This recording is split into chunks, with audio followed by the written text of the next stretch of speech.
Hello, brothers and sisters. Whether you have a different religion or grew up non-believing, or you just exist, chances are pretty high you know someone who knows someone, or went to work with someone, or went to school with someone, or had a Jehovah's Witness knock on your door. I grew up as a Jehovah's Witness and made it to the ranks of RBC or LDC, depending on how old you are, and to the ranks of Pioneer, on my way to Bethel before I woke up and was disfellowshipped. I was raised to think that Christmas was not Jesus' actual birthday. Christmas was from pagan origins, that it was not mentioned in the Bible, and it was influenced by Satan, the devil. I learned and realized that the Jehovah's Witness belief on this was based around their opinions and wrapped around a bunch of lies. After that, the entire house of cards came flying down, along with mainly was the Jehovah's Witness blood belief. I ended up finding out that the Jehovah's Witnesses cherry-picked the Bible and the scriptures just like every other church from Christianity. Now, it's pretty obvious that I left a cult, and looking back at the members, I feel bad for them. They act possessed and are extremely intrusive with their beliefs a lot of times. Sticking creepy-ass little papers in people's doors, emailing, cold calling, depending on if you're a millennial or Gen Z, and sending handwritten letters that hopefully don't have code. And then after I left the Jehovah's Witnesses, I still believed in Christianity and the Bible. I wanted to believe that there was something there for at least a year after I left. I read the Bible several more times with new eyes, and I saw through the hate and the racism and the just bullshit hypocrisy that's written throughout the Bible. I'm currently Agnostic Atheist, which means I'm basically comfortable not having all of the answers, but at the same time being 100% sure that the Bible does not have the answers. That is not it, especially not from hateful God Jehovah. So is it bad to give or receive gifts? Like, looking back at my previous self, I probably would have asked myself, can I give you a gift the day before or the day after Christmas? If you had asked me these questions while I was Jehovah's Witness, I probably would have given you a robotic answer, especially depending on how well I knew you or did not know you. I would have been like, no, because it's okay, I don't miss celebrating that holiday or that thing because I'm doing it for the glory of Jehovah God. A few questions I would have asked myself as a Jehovah's Witness kid growing up that really touched the root of critical thinking would have been now is that the Bible does actually celebrate the birth of Jesus. In Luke chapter 2 verses 8 through 20, an angel appeared and had good news for everyone to be filled with joy because the Savior was born. They spread the word and they were overfilled with joy. They were celebrating, they were rejoicing, they were spreading the word over a birth. And that means, even though it doesn't say there was a birthday, they were celebrating that birth, which was the day of Jesus. So why do I celebrate Christmas now as an XJW? It's a Christian holiday, and I am clearly Agnostic Atheist. All the fucking songs are about Christmas and Jesus Christ. If you're PIMO and you're not sure about leaving, or you're stuck in and you're planning your exit, which I hope you are, just know that no one kills you, God does not kill you, and He does not come after you for celebrating the holidays. And in Armageddon, which doesn't exist in the first place, and the New World, which is not going to happen, no one's going to murder you for celebrating a holiday.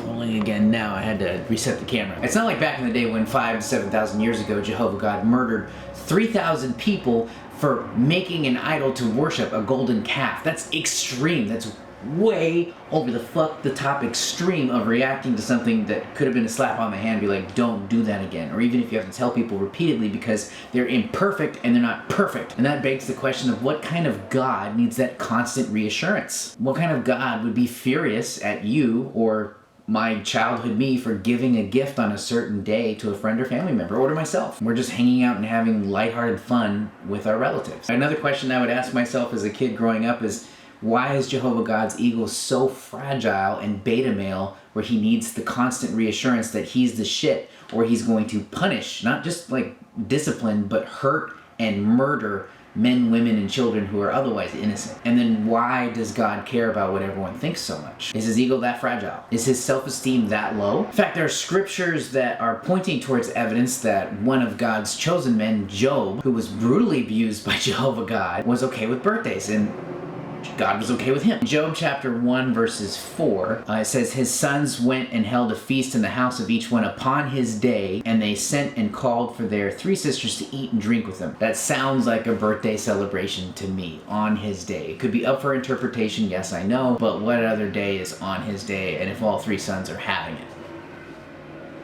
Maybe they were twins, maybe they were having on separate days, that's open up for interpretation, but the fact that the angels rejoiced at Jesus' birthday, and Job's kids were celebrating on their own day and eating and drinking in celebration, You tell me. I thought it was interesting that a lot of Christians outside of Jehovah's Witnesses also felt like Jesus' birth was not on December 25th. They felt like it was 6 months before or 6 months after December 25th, because the date is not actually currently known, according to Jehovah's Witnesses and the majority of Christianity. To me, as someone who's willing to question my beliefs and have a critical thinking mindset, I feel now about being 4 years awake, having this XJW TikTok, YouTube, and Instagram channels, being a cult awareness and child protection activist, that holidays, birthdays, and Christmas are whatever the fuck I want them to be. Do I celebrate Christmas now? Yes. Do I have a Christmas tree, some decorations, and presents? Yes. Yes, I fucking do. Do I believe in Jesus? Fuck no. It's more about, and I think to the majority of the world, especially in Northern America, it's about having fun, kicking back, watching your relatives argue or bitch about some politic or some sports game that I don't give a fuck about. And that to me is such a precious moment because it's something that Jehovah's Witnesses didn't have. Even though it's a challenging thing during Corona time, most Christians and open-minded people don't believe it's all about Jesus either, or all of the crazy traditions that they're tied to. The paganistic beliefs that Jehovah's Witnesses label like, well, it's pagan, it's not from the Bible. They ask a Jehovah's Witness, I would even ask myself as a kid, like, do you even know what a pagan is? That's like asking a KKK member, why do you hate black and brown people and Asians? They can't give you a fucking straight logical answer because they don't even know why, because it was a taught and a learned behavior. Kids aren't born hateful, they're taught that. It's just about a time to get together when it's freezing cold and everyone has a day off, and I'm all about that. You know what's interesting is almost every store is closed on Christmas. I can think of a group of people who would have no problem working on Christmas and getting paid. That's the Jehovah's Witnesses. So we should flip the script, get them to work at fucking Walmart and Target, Trader Joe's and Whole Foods, so that way we can go get something to eat. It's like, hey yo, thanks for believing in Jehovah. When I do have kids, am I gonna teach them that, you know, Santa Claus is real? Fuck no, I'm not going. I'm gonna be honest with them about that because I don't think it's healthy to teach that your kid should be okay with the parents lying to them about something like that, something so meaningless. It's just a tradition and something fun that people believe in. And it's not real, just like how,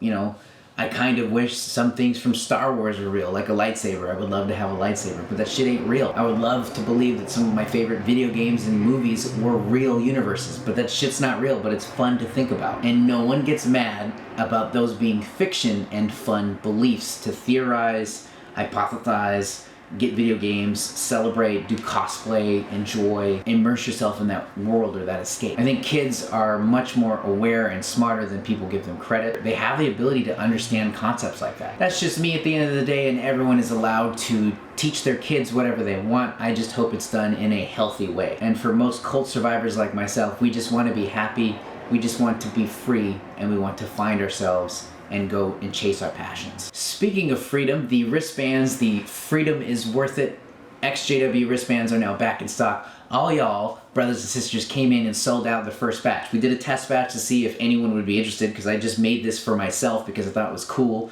and it was a little like emblem for me to be proud of who I was and what I've become. And now I can kind of do a subtle flex on this. It's not overly in your face and overly gaudy. So now we have some in the week before Christmas, so make sure to go order yours. Are they going to arrive before Christmas? Probably not, but you can still order yours in the description below. Also, face masks are a new thing. This is super dope. They will be available probably the day after Christmas, so there's a link for a sign up down below, another test to see how many people would be interested in one. It'll come with two PM 2.5 filters that go inside the mask. You just drop it in from the side. Right here, there's a little opening, and it says in a subtle, Freedom is Worth It right here, and then you flip that and it says XJW on the inside because it's something that us on the inside would know and people on the outside wouldn't. And it just pops on like this. It's one of the most comfortable masks I have ever worn in my entire life, and if you're like me and you're going blind, it fits with glasses. What do you guys think? Leave a comment down below and let me know. If any of this content on TikTok, Instagram, or YouTube has affected or benefited your life in any way, or got you to think a little bit differently or see a different perspective, I think you should go order one. Or two. It helps support me as a poor brown man in Northern America who's also a cult survivor. Until next time, brothers and sisters, I will see you in the next video.